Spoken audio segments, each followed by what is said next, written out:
Good evening, everyone. I'm Steve, an alcoholic. I want to thank Larry for that flowery introduction, and it's going to be hard to live up to that. But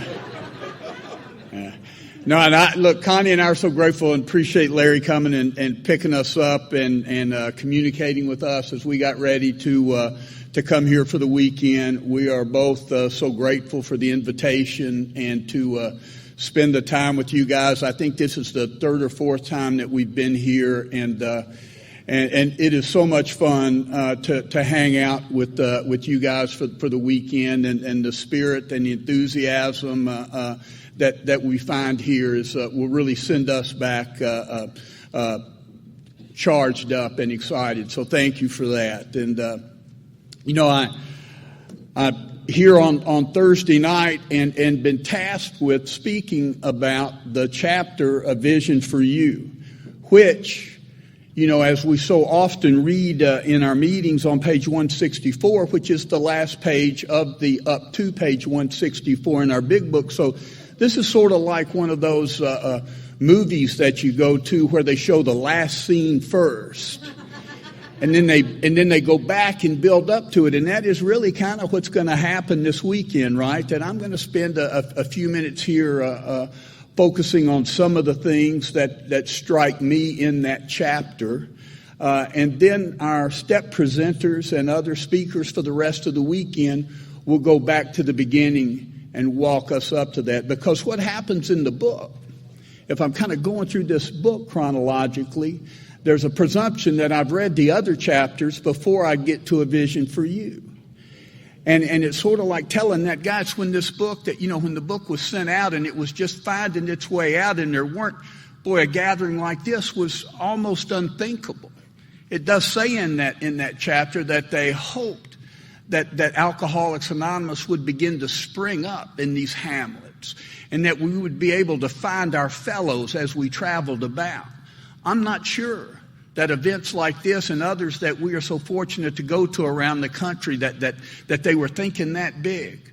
But aren't we sitting here tonight an example of that vision, of that hope, of that dream, that Alcoholics Anonymous would find its way out, that it would build up from that small beginning in Akron and Cleveland and then New York. It strikes me in that chapter at that one part where it's after Bill has gone back to New York, and it says a year and 6 months later they had 7 more, and they were excited. That kind of growth, we're really pulling them in now. A year and a half. I mean, the Washingtonians were growing by tens of thousands. And then crumbled of their own weight, crumbled of that lack of direction and singleness of purpose. And but they were a year and a half later, said, we got 7 more, man. This is pretty good. What if we looked around and 7 lives were saved? That's not a small thing. It seems like a small number to us in a gathering like this, but that's no small thing. So we gather here an example of that vision for you. So I've read that book and I get there and the guys are kind of telling me, right? Bill and the other contributors to the book are saying, okay, now here's our vision for you. You've read through what we've got here. We've laid these steps out. We've laid this program out. We've given you even how the family and the wives and the employer, how you might navigate back into those environments and how they might be able to receive or be challenged by your sobriety. But now we got a vision for you. And it starts, there's a line in there that says, we know what you're thinking. We know you're out there by yourself. You're reading this book. There aren't these meetings to go to. We're not looking at the where and when, or we're not calling intergroup, or we're not pulling up online and trying to figure out which of the 32 meetings at 8 o'clock on a Tuesday I might go to. We know what you're thinking. You're jittery. You're alone. You're scared. I can't do that.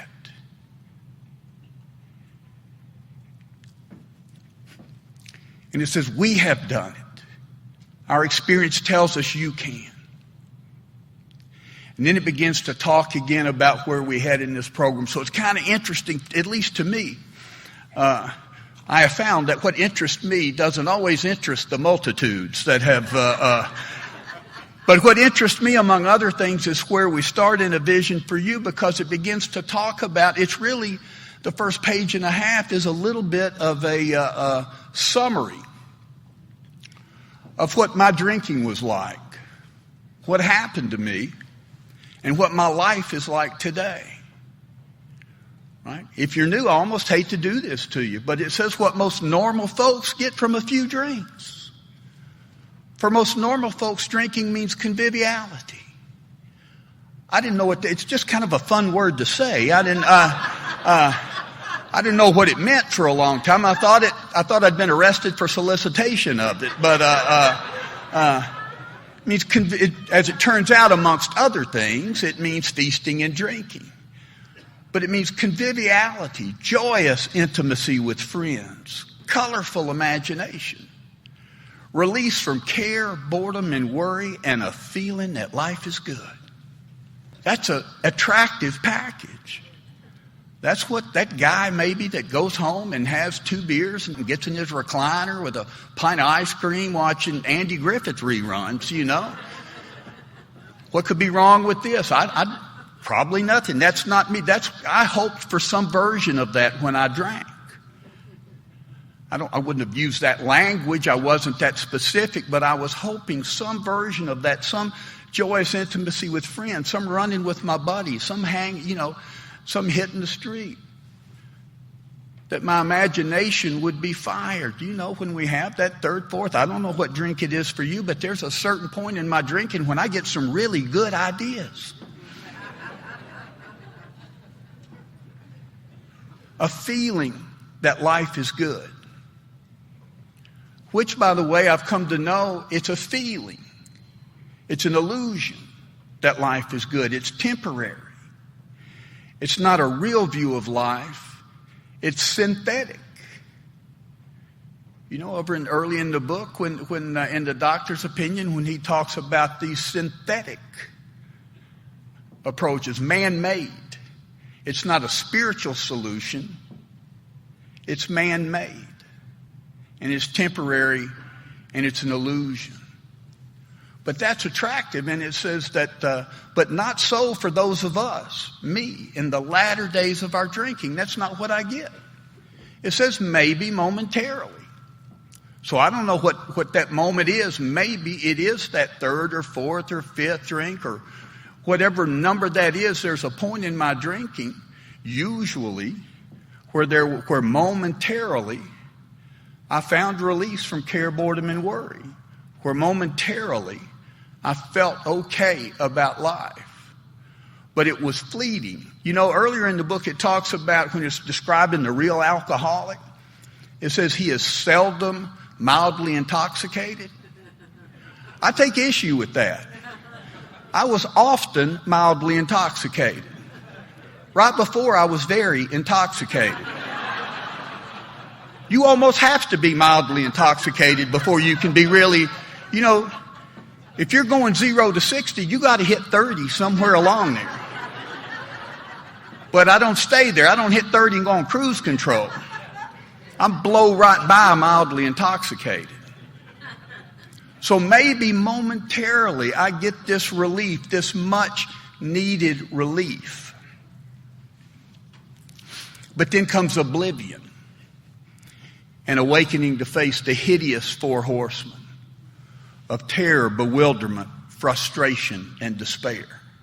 I know that feeling. I know what that's like. The last DUI that I got, I'd left a little restaurant. You know, have you ever gone into a restaurant around 6:30 at night for dinner, and it turned into a bar around 9 or 9:30? That's what happened here. I went from a meal to the bar. And I left there, according to the arrest report, sometime just after midnight. I went the wrong way down a little one-way street, and I hit a Brentwood, Tennessee police officer. Yeah, just tip it. That will get you arrested in Brentwood. And I came to the next morning in the Williamson County Jail. Now, I will promise you, I remember being at dinner, or I certainly did then. This was now 30 plus years ago, because it was a little longer than a year before I sobered up after that. I remember being in there at dinner with some co-workers and people that were in from out of town. So I remember having that momentary feeling. And I remember coming to in that jail, feeling that terror, bewilderment, frustration, despair. Again, how did this happen? I called Connie to come pick me up. I'd called her from jail before, but she suggested I call somebody else on this occasion. And so I know that feeling. How does this happen again? In 1980, I left a bar in Atlanta, Georgia. I'd been drinking kamikaze shooters and taking Tuanols. I wouldn't know that from the prescription, because these were not prescribed medications for me. But I left. I got on the interstate going east in the westbound lane. I hit a car head on. 2 other cars hit us. It totaled all 4 cars. I sent some people to the hospital. I came to in the Cobb County Jail in Atlanta. I'd urinated on myself. I'd vomited on myself. Or, I hope I did, because somebody did. And if you come to in the drunk tank, the stains you may or may not be of your own making, but I prefer to think that's an indignity I inflicted on myself. But that morning, bewildered, certainly full of despair, scared to death about the consequences, legal, personal, professional, that awaited me. That's the feeling. I never once took a drink hoping, if I do everything just right, by around 12 or 1 o'clock, I will have wrecked my car, wet my pants, be handcuffed in the back of a police car on the way to jail. That was never the goal. So obviously I was targeting joyous intimacy with friends, colorful imagination, release from care, boredom, and worry. But I'm waking up with these 4 bedfellows of terror, bewilderment, frustration, and despair. With enough of that, the book goes on to say, so what am I going to do? I'm locked here. So a guy like me, just like the example here in the book, says, okay, you guys have convinced me. All right, AA, you've convinced me. I need to get out from under. I need to stop drinking. But what do you got for me? Is there a substitute? It's amazing that somebody like me, and perhaps some of you, after everything that alcohol did to us, the idea of putting it down seems like a sacrifice. But it certainly did. I feel like I'm giving something up. What am I going to do? What do you got for me? It says, am I consigned to a life where I shall be stupid, boring, and glum like some righteous people I see? My sponsor told me, he said, Steve, you're stuck with stupid, but boring and glum is going to be optional. And the truth is, I don't even see being boring as a problem. My brother and I, when I'd been sober about 6 months, we went to Fort Worth on a business trip, and we went out to dinner, and he had a couple of drinks before dinner and a couple of drinks with dinner, and now dinner's over, and he said, let's go down the street to this next place. And I said, I think I'm going to go back to the hotel. And he said, you are a boring son of a gun, and I'm walking away, and I'm feeling bad about that for a minute, and then it dawned on me. Being boring is not my problem. If I'm bored, it's my problem. But I don't mind being boring. I got another 45 minutes to bore you. I could care less. Because I'm having a ball, right? So my life in Alcoholics Anonymous has not been boring, but it says, am I consigned to a life where I shall be stupid, boring, and glum like some righteous people I see? And that's what I thought. I knew that all of a sudden I'm at this point in my own recovery, and I know I need to not drink. I'm here, you know what, you've convinced me I need to get out from under. But I thought when I got to Alcoholics Anonymous that we were going to do an awful lot of not drinking. I mean, I thought we got together. I thought not drinking was an actual activity in Alcoholics Anonymous. That we'll just get together and not drink, Would you look at him not drink over there? And, did you see the technique on that guy? He He reached forward, he pulled back. It was unbelievable. And we'll just not drink. And that a life in AA is going to be all about where I can't go and what I can't do and who I can't hang out with. It's going to be a life of self-sacrifice. My life's about to get really small. And I didn't realize how small my life had become before I got to Alcoholics Anonymous. I didn't realize how limited my sphere had become. I didn't realize how many places I could not go or would not go. I didn't realize how much my decision making was based on what I was going to drink, where I was going to drink, who I was going to drink with, if we were going to be able to drink. You know, what I was nervous about, when, I grew up there in Smyrna, Tennessee, and Smyrna's certainly a fairly conservative southern town, and there wasn't a ton of diversity as I grew up. But I remember as I got a little older, I had some Jewish friends and some Catholic friends, and the rest of us were Methodist and Southern Baptist. And when my Jewish friends or Catholic friends would have a wedding, man, they had a wedding. They had an open bar and a band, and it was a party. And when my Southern Baptist friends had a wedding, they had punch and cookies down in the basement of the church. And I was pretty sure I was coming to the punch and cookies crowd here at Alcoholics Anonymous, that was the longest hour and a half of my life, sitting down there figuring out when can I get out of here. And that's the way I came to you, full of a lot. I'm not going to drink. People go, hey, Steve, we're going to go on a golf weekend next weekend. Would you like to go? Boys, I'd love to go, but I'm busy next weekend. Well, what are you doing? Well, I'll be home not drinking. And, yeah, in fact, I got a couple of friends coming over. We're going to not drink all day long. And it's, and that's really what I thought this was going to be. And I was prepared to do it because I reached a point where I knew that I needed to not drink. I decided I was going to not drink, and knowing that I needed to not drink is different than wanting to not drink. It took time to find the shift. So it says, so what have you got for me here in Alcoholics Anonymous? Do you have a substitute? And the book says, yes, we do. And it is vastly more than that. It is a fellowship in Alcoholics Anonymous where you'll find release from care, boredom, and worry. Your imagination will be fired. Life will mean something at last. The most satisfactory years of your existence lie ahead. So we find the fellowship, and so will you. If you break it down, that's the exact same thing that's being offered most normal folks by a few drinks. It says, I'm going to find release from care, boredom, and worry. That's the same language that's in what AA has for me. It says that my imagination will be fired. That's the same as colorful imagination. It says that I'll find a fellowship in Alcoholics Anonymous. That's the same as joyous intimacy with friends. It says that life will mean something at last. The most satisfying years of our existence lie ahead. It interests me that it uses the word satisfying. It doesn't say happy. It doesn't say joyous. My life has been all of those things. But my life is satisfying. See, what I didn't know when I got to Alcoholics Anonymous, and before I got here, I was insatiable. I was trying to be self-satisfied. I was trying to collect my satisfaction externally from something, the acquisition of something. I needed more of this or less of this. I needed work or wives or kids or jobs or, you pick it. I needed it to be different. I needed to find some way to satisfy my perception of my needs.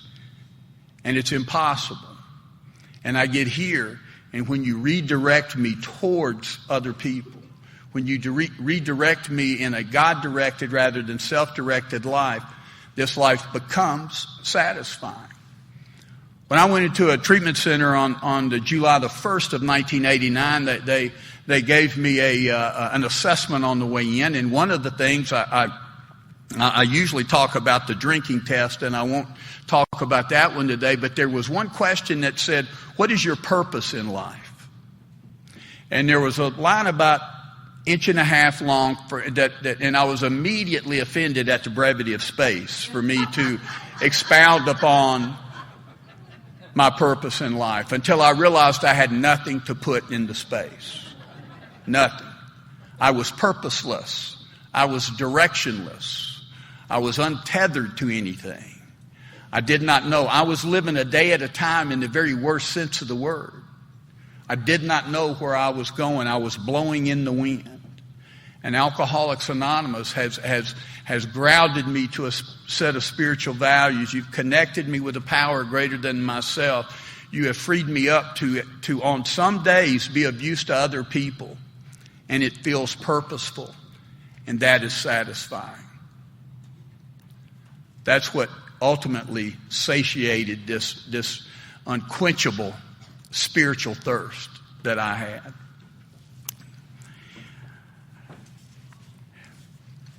The book goes on here in the vision for you. The next area, among other things, begins to talk about Bill's meeting with Bob. And I'm not going to go into the history because I know that Gail is going to do that. But I want to talk about a couple of points in this story that catch my attention. And it talks about Bill that one dismal afternoon, right, being there in the hotel lobby. And said, and we all know the story because we're preaching to the choir here almost all the time. But there's that moment where he could turn to the bar and he was attracted by and heard the gay crowd inside. It said, and he was close. He thought he could maybe find some companionship, and it says companionship and release. Release. That's interesting to me. I hadn't thought about that word really until I started kind of thumbing back through here and coming here this week in release, right? In the third step prayer, I'm asking God to relieve me from the bondage of self. And I believe that Bill felt a couple of drinks and a conversation with somebody else might give him some release, some relief from that bondage. And he stands there in that moment, in that pivotal moment from Alcoholics Anonymous that ultimately has us all here where our lives hung in the balance. And it says that with a shiver, he turned away and walked down the lobby to the church directory. Music and gay chatter still floated in the background. Boy, aren't I glad that he made that turn. With a shiver, I can almost get that feeling. And I want you to remember the terminology being used here because he was attracted to that gay crowd inside. He finally made that call that you know, and he goes to hook up with Dr. Bob. And Dr. Bob, as I read here, says that when he's sitting here talking to Bill, says Dr. Bob was painfully aware of being somehow abnormal. But he did not fully realize what it meant to be alcoholic. That's what Bill brought to Bob. Bob was painfully aware. That language, it was hurting. I was painfully aware that I was somehow abnormal, but I could not articulate that or even have that conversation with somebody else. But why do I feel how I feel? What is abnormal? Why don't I feel normal? Why don't I feel like I fit with everybody else? You know, that's what I hear most. If there's one common theme that I hear in Alcoholics Anonymous from somebody coming up, it said, I didn't feel like I fit. I feel different. And so if you're new, I would tell you, if you feel different, that's the very thing that makes you like everyone else in the room. That is the common denominator. I feel different than you. Perfect. Sit down. Yeah. Here's a table of feeling different people over here. But we don't know that. I certainly don't know that when I get here. He was painfully aware that he was somehow abnormal. When you go back to Dr. Bob's nightmare and Dr. Bob is again talking about that meeting with Bill, and he says, you might ask what was different about this man. Because he had read all he could read about alcoholism. He had talked to doctors. He was a doctor. He had talked to psychiatrists. He had been prayed over by the Oxford group. He had pursued a spiritual solution to this problem. He said, but this was the first human being who ever talked to me from personal experience. In other words, he spoke my language. That's what we do here. It's the language of the heart in one way, but that identification, one alcoholic with another, that's paramount, that brings us into Alcoholics Anonymous. That's what was happening. He goes from painfully aware that he's somehow abnormal to being seated at the table with the abnormal people. And Bill is talking to him, and he goes, yeah, man, me too. Not that guy that says, I know how you feel because intellectually I think I've got a handle on it. But that man or woman that says, I've been through what you've been through. Let me describe my experience and tell me if this sounds familiar. And that's the experience that he had there.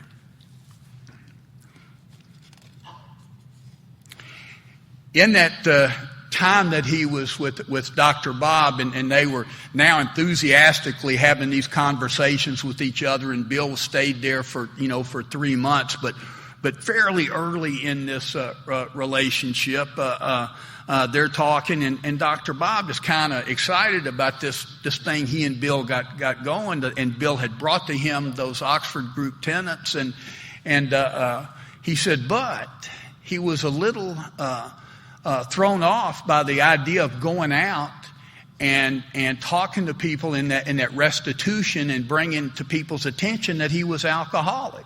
He wanted to address his alcoholism, but he said, I don't see that it's going to work for me to go out. And he said he argued that should he lose the remainder of his business only to bring still more suffering to his family by foolishly admitting his plight to people. So he's resisting going out and doing this, and he said to Bill, I'll do anything, he said, but that.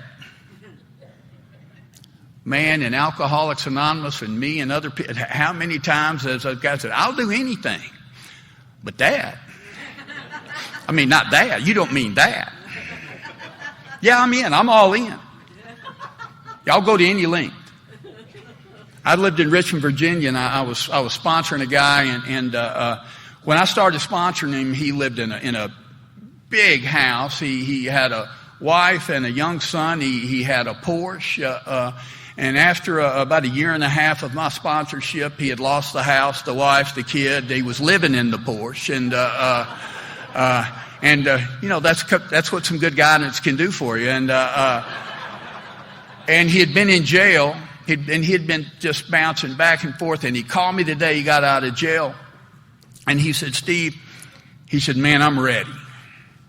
I am ready. And he said, it's not for my wife anymore. It's not for the kid. It's not to get anything back. He said, I'll do anything. And I said, all right, man. I said, come on over. And he went, now?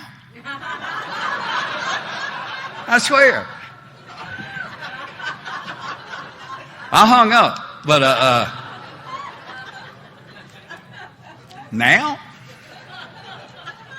That? Really? I mean, yeah, I'm all in. But, and I got to tell you, that's what, when we say in How It Works, those who do not recover are people who cannot or will not completely give themselves to this simple program. I will tell you, for me, I have discovered that there has been nothing that AA has asked me to do that I cannot do, but there have case by case been things I will not do. And I will tell you on the front end, I can't do it. But closer observation will reveal I will not. Willingness, we say in Alcoholics Anonymous, is key. Willingness is critical. Honest, open, willing. I was 18 years sober before I looked up the word willingness. And among other things, it said, doing that which I would not do as a matter of course. That makes perfect sense to me. There is nothing AA has asked me to do that I was just about to do before I got here. Is there a single direction in AA that you go, oh man, I was going to do that? There's everything that Alcoholics Anonymous asks me to do is counterintuitive to the person that shows up here. It is contrary to my character. I know that my character's defective when I get here. I know it's defective because apparently it produces defects of character. And you say, do this. Let's go repair this character. Let's go have this psychic change. Let's go have this emotional rearrangement. Let's go through this spiritual process and you will be changed from the inside out. You won't get smarter. You won't get more virtuous. You won't learn to do anything here in AA. You will become a different person. The guy that spent that time initially in Alcoholics Anonymous not drinking. And believe me, when I got here, I had to spend a little time not drinking, resisting a drink. But somewhere in my first year or so in Alcoholics Anonymous, one day when I wasn't paying attention, I turned from a guy that can't drink to a guy that doesn't drink. And I changed from a guy that has to go to AA to a guy that gets to go to AA. And those are different experiences. And it's an internal shift that's a result of doing what you guys asked me to do.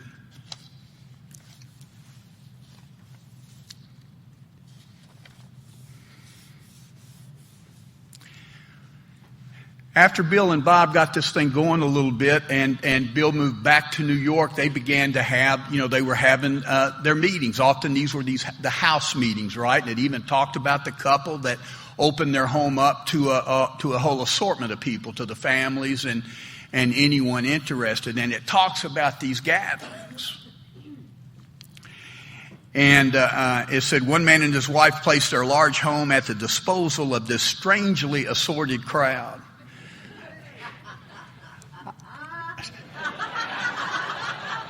This is a rather strangely assorted crowd. And here's one of my favorite passages in the book talking about those meetings. It says, many a man yet dazed from his hospital experience has stepped over the threshold of that home into freedom.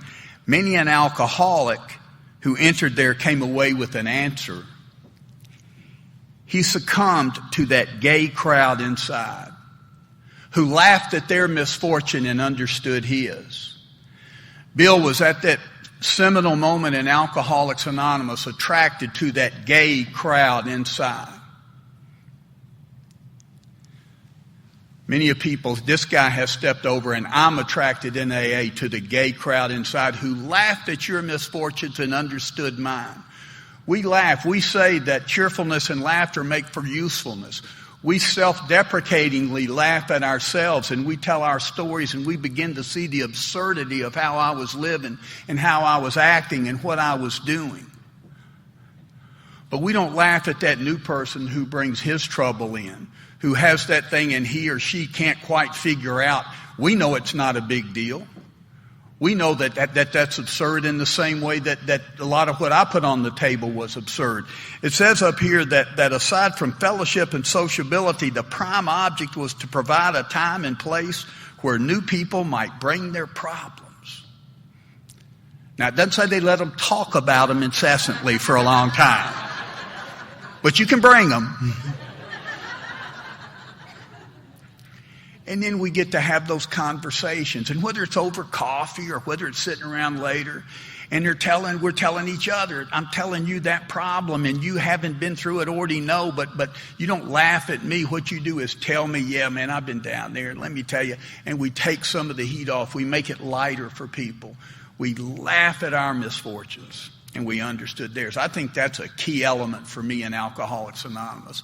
And I want to remember to try to help people to lighten up, to not carry that burden so heavy.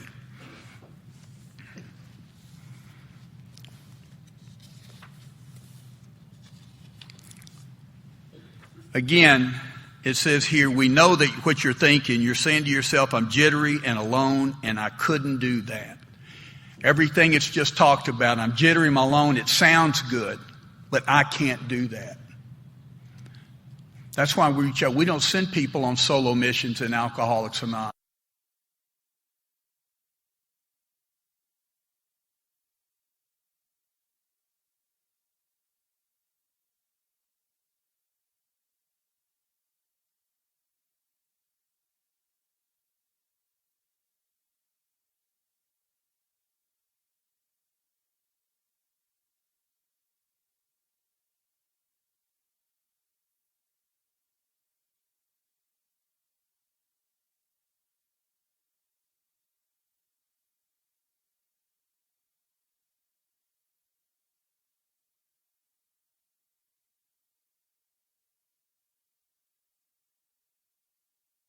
You're right.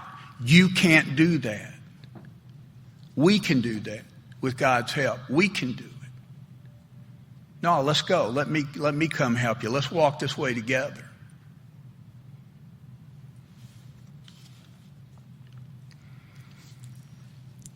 Then we get over to page 164. We get to the page that is read so often at all of our meetings. And then it says, still you say. Still, so now this new person that is reading this book that's going through a vision for you, that's just showing up in Alcoholics Anonymous. Maybe they didn't read the book. Maybe they came to our meeting. Maybe they heard us talking in our meeting that we had been through this. Maybe they heard the speaker go from what it was like, he was like, and what happened and what he's like now. And they go, yeah, I get it.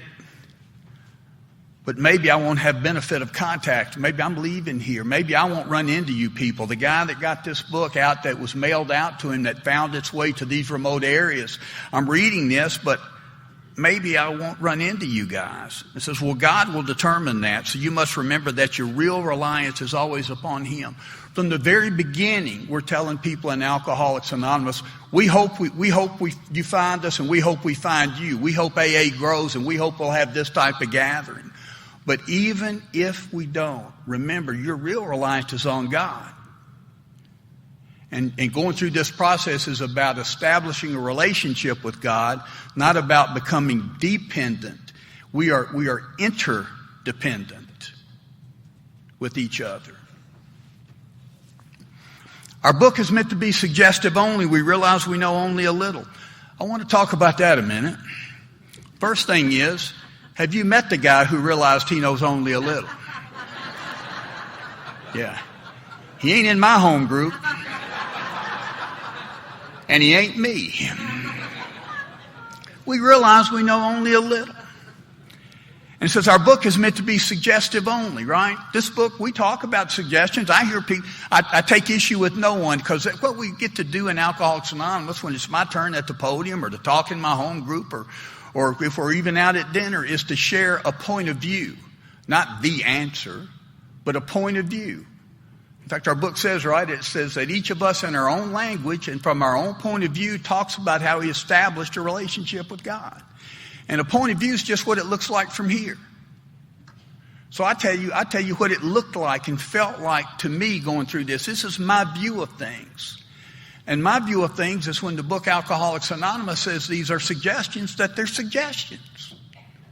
When I look at the beginning of in how it works, and it says following are the steps we took, which are suggested as a program of recovery.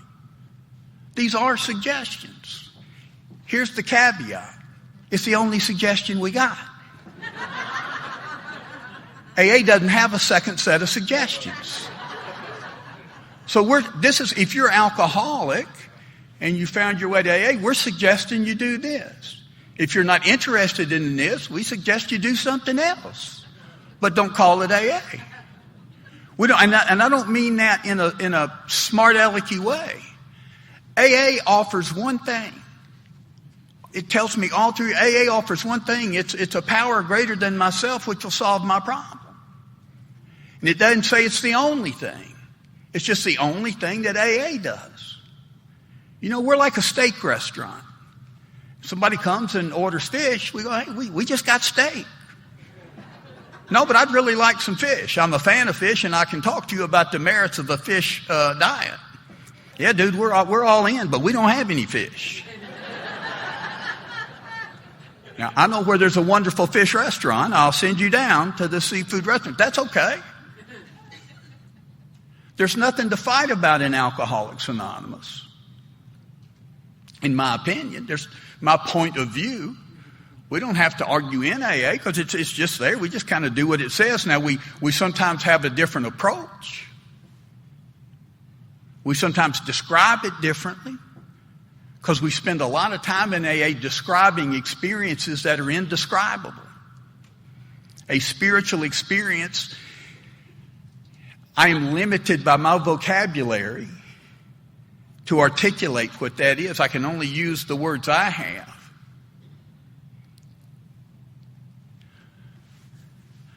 So these are suggestives only. We realize we know only a little. God will constantly disclose more to you and to us. Just a little quick aside, I'm sitting at breakfast. This has been about 10 years ago with Bob B., who's been here quite a bit, and another friend of ours, Mary Jane R. And one of us, Bob or I, said something to that more will be revealed. And Mary Jane said, look, let's meet back here for lunch and you guys show me where the big book says more will be revealed. And we said, the loser buys lunch. And so, okay, we're in. And I started looking and she was making this point. It's a distinction without a difference, but the book says more will be disclosed. I haven't found anywhere that it says revealed. And so anyway, it says, that so more will be disclosed. Ask him in your morning meditation what you can do each day for the man who is still sick. I can't tell you even today how often my morning meditation is focused on me. Not that, God, I got I'm glad you could get up early with me this morning. I got a laundry list of things I think that we should work out.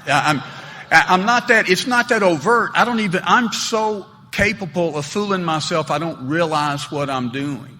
Have you ever caught yourself praying and then restating a prayer so it'll be more effective to God? Yeah, because lest he misunderstand. And I think that I will be so, I'll be so articulate and persuasive in how I present my case, that the result will be I'll get what I think I want. But this is suggesting that why don't you, Steve, start your day by asking each morning, what can I do for the man that is still sick? That's still catching me a little bit off guard and by surprise. The answers will come if your own house is in order. But obviously you can't transmit something you haven't got. See to it that your relationship with him is right, and great events will come to pass for you and countless others. Here's been my experience. Great events have come to pass.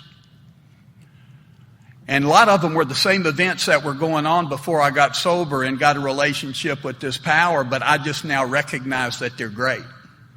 I value things differently than I used to value them. Great events, many of the events that I view as great were happening all along.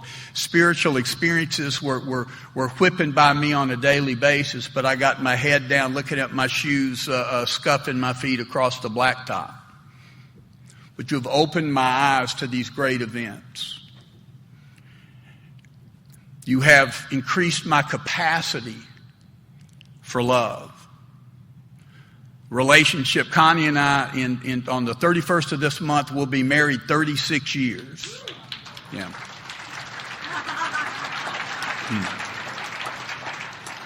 On our 25th wedding anniversary, which again is always New Year's Eve, I was speaking at a deal, and Connie was with me, and I mentioned that it was our 25th wedding anniversary. And people gave the polite applause, as you did. They actually did it a lot better than you did, but people gave polite applause, and it struck me. I said, look, we're celebrating our 25th wedding anniversary. We did not celebrate them all. We did not celebrate them all. And I will tell you that I loved my wife and my daughter as much as I was capable of before I got to Alcoholics Anonymous, but my capacity was limited. And over time, with your help and God's help in Alcoholics Anonymous, and trying every now and then to think about the man who is still sick, I find these relationships at a depth that were unavailable to me before I got here. That's a vision for you. Abandon yourself to God as you understand God. Abandon myself to God. Abandon self to God. That's what I've been doing. That's what AA is having me do ever since I got here. All the way to third step prayer. After the prayer, it says we thought well before taking this important step, which is, kind of a bait and switch moment in AA. It's after the prayer, but I've already taken it. You go, now, hey, you should have thought about that. But here I'm asked to, it says, we thought, well, so abandon, asking, it says, we thought, well, before taking this important step, asking ourselves if we are ready to abandon ourselves utterly to him. So here I'm being asked right at the end again, we're going right back to the focus. Abandon yourself to God. That's the vision we got for you, Steve. Abandon self. This selfishness, this self-centeredness, which is the root of your trouble. This hyper self-consciousness, this bondage of self, which has kept you feeling different. Abandon yourself to God as you understand it, with the freedom that understanding can grow and change and evolve as a result of the 11th step. Admit your faults to him and your fellows. Clear away the wreckage of the past. Give freely of what you find and join us. If anybody here is new here, that's what I want to say. Join us. I'll tell you a quick story and then I'll end. And I'll tell you, before I tell you that story, I will tell you the two most often told lies from the podium in Alcoholics Anonymous. The first is, I'll be brief. And the others I'll end with this. And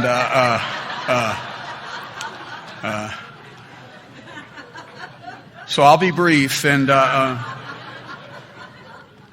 when I was about 6 months sober, I'm loving AA. I'm going to meetings. I mean, I'm kind of digging being in AA. And I'm going to meetings. I'm coming home, and I'm going to meetings, and I'm coming home. And finally one day I'm in the meeting, and I realized that people were talking back and forth. You know, that chatter before the meeting, and I assume it had been going on, but somehow I had missed it. It's probably because I'm coming in, after the serenity prayer, and they're talking, and somebody said it was 11:30 on Saturday morning meeting, and somebody said, hey, after the meeting we're all going to lunch. Who wants to go? And I desperately wanted to go.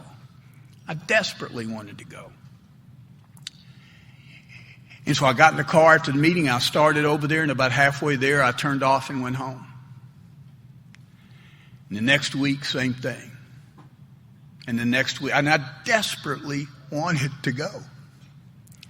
But I was too afraid, too self-conscious, too much in the bondage of self to have what I feared would be an awkward, embarrassing moment. My fear was I would get there and walk in, and there would be 6 people at a table for 6, and I wouldn't know where to sit. I wouldn't know if they really meant me. I wouldn't know whether I was supposed to pull up a 7th chair and ask somebody to move over and squeeze in and make room for me. I said, what I needed was a couple of guys to come over to me after the meeting and go, Steve, we have been talking, and we really want you to go to lunch with us. And, we're just arguing over who gets to sit with you. And then I would have gone. I would have been fine. I would have gone. I would have been the head of the table, because you would have removed the barriers, the self-consciousness, that fear of embarrassment, what I think you think, how I look, how that it was crippling. So if you're new, what I'd say, if when we say we're going to dinner, who wants to come, we mean you. And when we're saying here, join us, that's what we're saying to that new man or woman. That's our vision for you. Join us.